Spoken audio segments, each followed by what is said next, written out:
Hello ladies and gentlemen, Top Pack Gaming Man here, and today we're going to take a completely biased look at my all-time 5 top favourite games consoles. Yeah.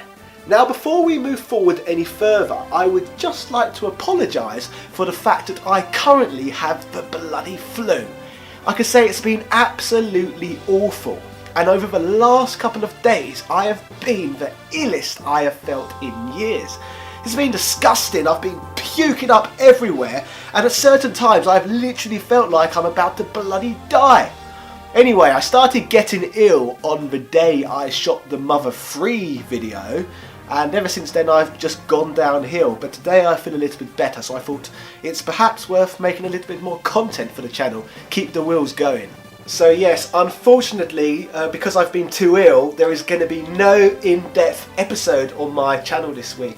So there's going to be no handhelds around the world or anything like that, unfortunately. But one thing regarding that, which I'd like to say to my detractors, is I've noticed there's a couple of people in the comment section getting arsey with me for no reason, saying, "Oh, please don't make these non-depth videos. You used to only make really good in-depth content. I come to your channel for your in-depth content. Why don't you make as much as that anymore?" Well, to tell you the truth, I've been making more in-depth content than I ever have done before. If you watch my channel, you would know the lengths of my episodes of handhelds around the world are double that of what they used to be. Then on top of all of that, I'm making these non-depth videos on top of that as well. So you've got more content on my channel than you've ever had before in terms of non-depth and in-depth. So pay attention, you spoiled little brats, and stop asking me what to do for my channel, twats. If you only want to watch handhelds around the world, only watch handhelds around the world. It's not hard, is it, you idiot? Just click the right bloody thumbnails. Don't watch all of my videos. Just watch the ones you like, if this isn't your taste.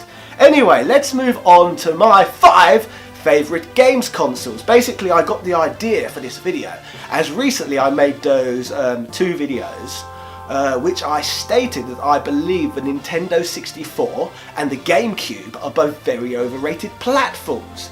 And my main thinking behind those being such overrated platforms is the fact that people rave about them like they're the best things ever, but when you look at it even from, I'd say, a non-biased perspective, it's hard to put them in even like the top 10 best games consoles of all time. There are so many consoles on the market that just offer so much more than those. I'm not going to go into why, because I've already done that in the previous video. So if you want to see why I think the Nintendo 64 and GameCube are overrated, then watch those videos. So anyway, now I'm going to tell you why I like these particular 5 consoles and why I think they genuinely are the best. First of my top 5 favourite games consoles is the Waltara Supervision. Yeah, this is a top quality handheld with a huge screen, and it's kind of like the Game Boy, only cheaper, and I suppose better because you can plug it into a television and play it on a TV as well. But despite all of those features, I'll be honest, it's really crap. I'm only joking. But I have made an intriguing video on handhelds around the world if you'd like to watch it on that. So yes, I was kind of just trolling with the Supervision, but an interesting piece nonetheless. What about the Wii U? Is that one of my top 5 favourite games consoles of all time? Well, absolutely not. It has a really small library of games. Great games nonetheless, but still very small and pathetic compared to many of the great consoles of old. So yes, some of my actual top 5 favourite consoles. We'll start with perhaps my favourite of them all, the Super Nintendo. Yeah! I feel the Super Nintendo pretty much built on everything that the NES had done before it, and essentially done it all again, but better. Like, for a while, I suppose, Super Nintendo, it was the peak of 2D gaming. Like, you could not experience so many great 2D games on any platform more than the Super Nintendo, perhaps even to this day, probably to this day, yes. Throughout my childhood, I had so much fun with games like Mario World, Donkey Kong Country, Mega Man X, Street Fighter. The list just goes on and on. Plock, that was another one, a great British game there. So yes, I enjoyed all these amazing side-scrollers, other greats as well. Link to the Past, How good was that? Like, Zelda games do not get much better than that. And as I grew up, I continued to play the system just as much as I did in its prime. The system is literally timeless. I have never stopped playing it since its release, and that is partially, I suppose, as well due to the rise of the internet, constantly revealing new games for everyone, and on top of that as well, region locking, which locked certain games out for me at the time, which I didn't even know about. Like, for example, as I got older, I got to play all the North American games, which I missed out on as a child, because obviously they never saw a release in my region. So all the great JRPGs I got to experience as an adult: Mario RPG, Chrono Trigger, the Final Fantasy games, Earthbound. I had to import all of those from the United States, as, like I said, we never received them in Europe. One can only assume the reason for that was probably because there's so many languages in Europe, and it just would have been too much hassle to translate games which are so text heavy so many times over, and just hope that they sell well in a region where JRPGs haven't really proved themselves yet. On top of that as well, going forward from there, I also learned about all the great Japanese games you can enjoy on the system as well that didn't come out in North America or Europe. So on my YouTube channel, I have previously made a video on my top 50 favourite Super Nintendo games, if you care to watch that, and that did not include Japanese releases. But anyway, it was really hard to compile a list and condense it down to just 50 games, because the library really is that great. That's what I was moaning about the Nintendo 64, for example. It's really hard to come up with a list of 50 really good games. You can't do that. The Super Nintendo, on the other hand, just counting the European and North American library, you can come up with 50 easy, and I had to drop off games as well, which couldn't just make the cut, I suppose. And yes, also on my channel, I've made another video on the top 50 Japanese Super Nintendo games which never saw releases in the West at all. So yes, there's that many good Super Nintendo games that I managed to make a list of 50 really, really good titles, which many people would not even have heard of in the Western world. So that's how deep and amazing the Super Nintendo library is, that there are fantastic 5-star games you can play, which you've probably never even heard of. That's how good the library is. There is so much goodness that there's games, like I said, what are just pushed to the back, because there is so much premier content, I suppose, which has been promoted more than some of the Japanese stuff. Ah yes, I'm hoping that talking about all these great games consoles will hopefully release some dopamine in my brain, and I'll get some nice endorphins to cheer me up and make me feel a little bit less like I'm actually dying, which would be lovely, wouldn't it? Anyway, so we've talked about the Super Nintendo and why I love that console, and I genuinely do feel it's great. Another one is competition, the bloody Mega Drive. The Sega do apparently what Nintendo don't, according to their marketing campaigns in North America. That's what you all consistently tell me on YouTube anyway. So yes, in my country of the United Kingdom, the Mega Drive was far, far, far more popular than the Super Nintendo. I was in a huge minority in my class at school owning a Super Nintendo. I think I knew one other child in my class who had one. All the others who had 16-bit consoles had Mega Drives instead. To be fair, it was the Mega Drive though that got me into 16-bit gaming. I just went round one of my school friends' houses and played bloody Sonic the Hedgehog on his, and being a really easily influenceable child, I absolutely loved the game because I only got to play it for a few hours. And I went straight home to my mummy and I asked her, "Mummy, can I have a Mega Drive?" And yes, she spoke to my uncle, who was only 12 years older than myself.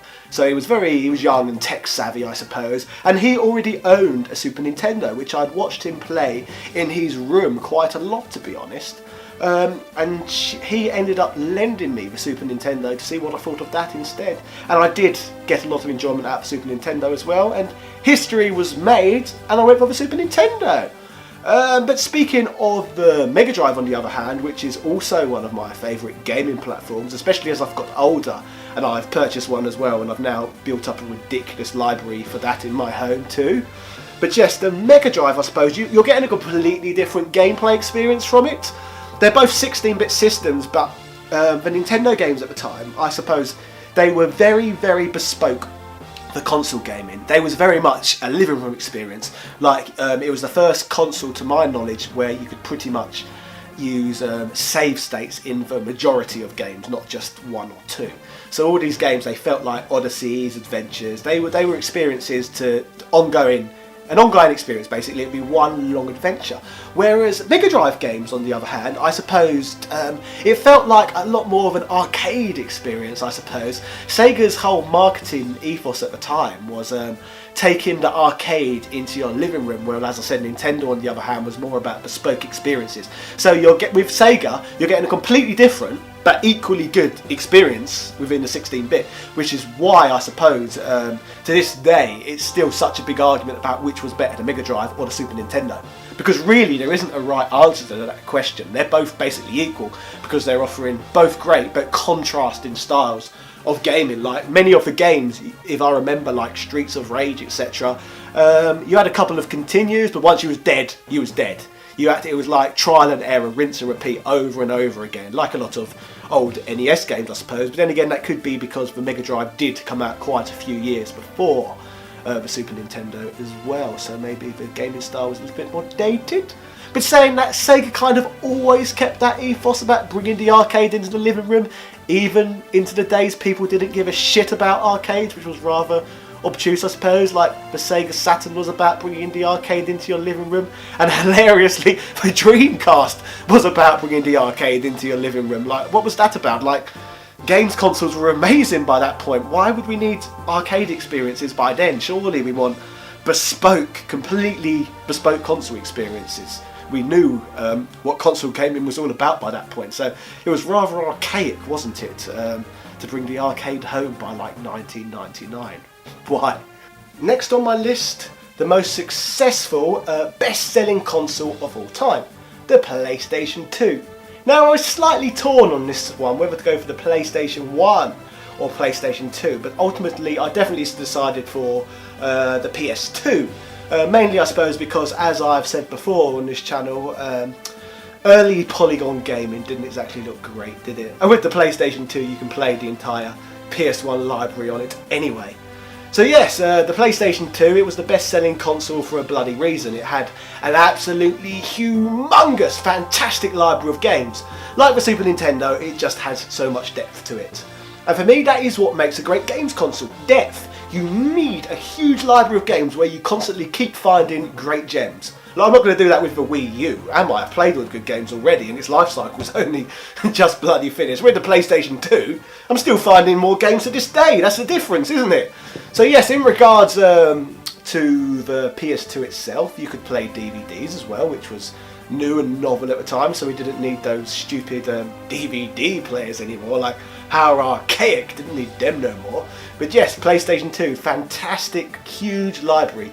Sure, it has shovelware amongst it, which, speaking of one of my older videos, I found rather amusing. I said the GameCube was overrated, so quite a few people said in the comment section, no, it's better than the PlayStation 2, because the PlayStation 2 has loads of shovelware on it. Since when does that define how good a system is? I would have thought the more shovelware a system has on it, probably the better it is, because by that point they've probably got developers' trusts, so they know their products are going to shift on such a high-selling console. So yes, saying that because it's got lots of shovelware makes it inferior is rather odd. If we're using that logic, then obviously the Virtual Boy is better than the Super Nintendo, because the Virtual Boy features less shovelware. And the 64 disc drive must be better than the Sega Mega Drive because it features less shovelware. It's not really an argument, is it? It's like a very fanboy thing to say, I have to say. So yes, I like the PlayStation 2, huge library. PlayStation 2, huge library. Super Nintendo, huge library. And Mega Drive, huge library. And that's why those three are all amongst my favourite game consoles of all time. Moving on, let's talk about a couple more of my favourites. Next, and I feel this is a system which is probably the most controversial entry on my list, I'm going to say the Xbox 360. Yes, anyway, why did I choose the Xbox 360, you may ask? Well, basically by that point in gaming, it was pretty much, you had the Wii, didn't you, which had its own library of games, and then you had the Xbox 360, the PlayStation 3, and the PC, And all three of those platforms essentially had very similar libraries of games, didn't it? That's pretty much when the console wars got a lot more two-dimensional than they used to be. I suppose the PlayStation 2 and the original Xbox had similar libraries as well, but not many people bought the original Xbox, did they? Everyone just had PlayStation 2, so it was less of a toss-up, and I suppose you had really unique games on the Xbox original, like Halo, etc. But yes, why did I choose the Xbox 360 over the PC and the PlayStation 3? Well, the obvious reason I picked it over the PC is because the PC is not a console, is it? So it can't be on my top 5 favourite games consoles list. PlayStation 3, yes, I suppose there are a lot of great exclusives on the PlayStation 3, but not enough for me for it to stand out against the 360. The reason why I've decided to give the 360 the benefit of the doubt over it is because it was released about 3 years before. So if a system was released 3 years prior to the PS3, you would expect the PlayStation 3 to be significantly better than the 360. But to me, the platform was pretty much felt like exactly the same thing, even though the PlayStation 3 is a much newer product. For me, I think that's a poor effort from Sony, like a really poor effort. Like, come on, you had all that extra time to work on your product. Why is it not leagues better than the Xbox 360? Like, that's a crying shame to me. And from what I remember as well, for a long time, the Xbox 360 had sold a lot more units than the PlayStation 3. And I think right near the end, the PlayStation 3 started to catch up. Don't quite know why that was. Maybe it's just because Sony seems to have, well, in my country at least, a lot more fanboys than perhaps Microsoft have. But anyway, why do I actually like the Xbox 360? Like I said, I think it's probably...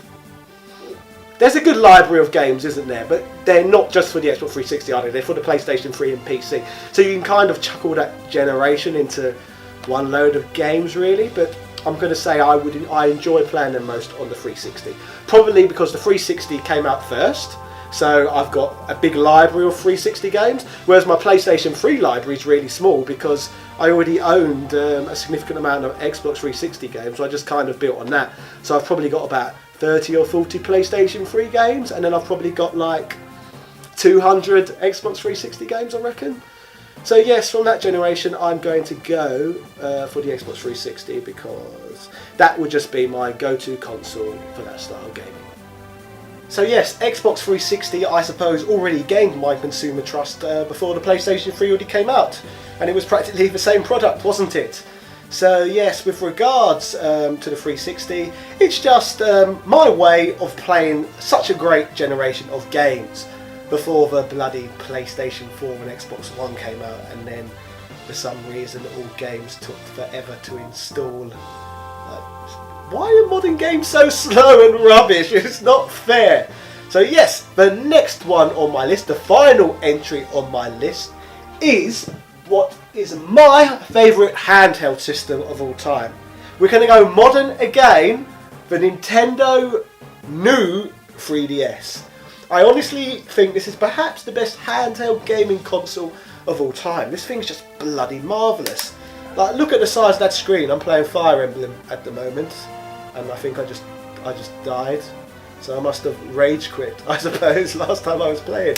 So yes, anyway, the Nintendo 3DS is just, again, like every console on this list, it just has a ridiculously deep library of games. And I feel most of the games are bespoke for handheld experiences. Like most of the games you can pick up and play on the go and enjoy in short bursts without having to worry about load times and all nonsense like that generally. And another thing that's great about it as well is it's obviously backwards compatible with the DS, which is another great system which again nearly sold on par with the PlayStation 2.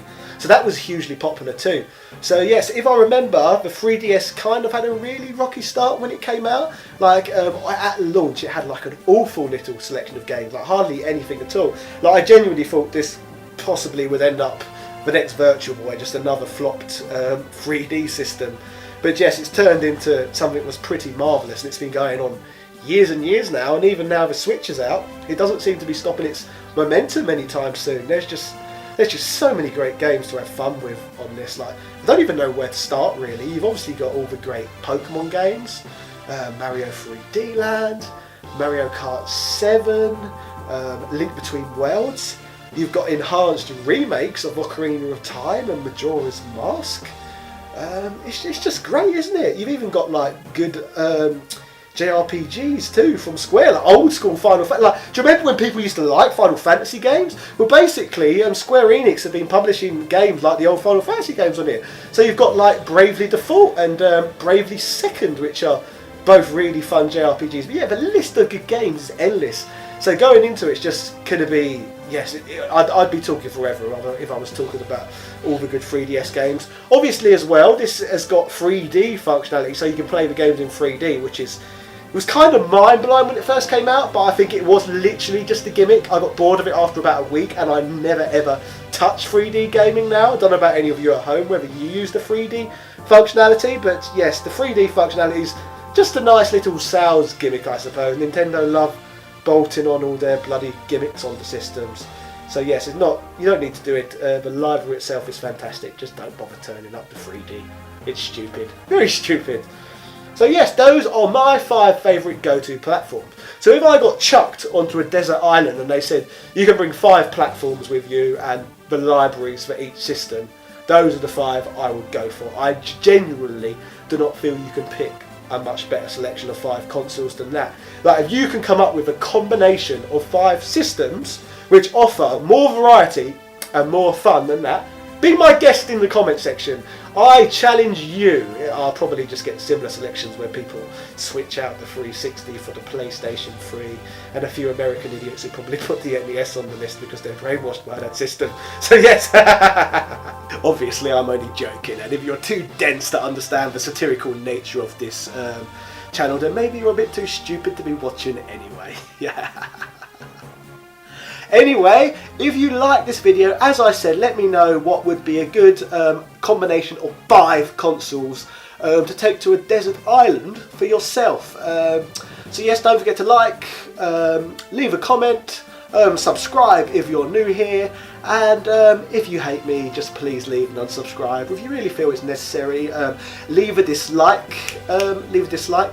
Yeah, leave a dislike, that's it. Leave me a dislike, because obviously it's good for my channel because it shows engagement, so I would appreciate your dislike. And also feel free to leave hate speech as well, because that really helps me out too. Thank you! Cheerio!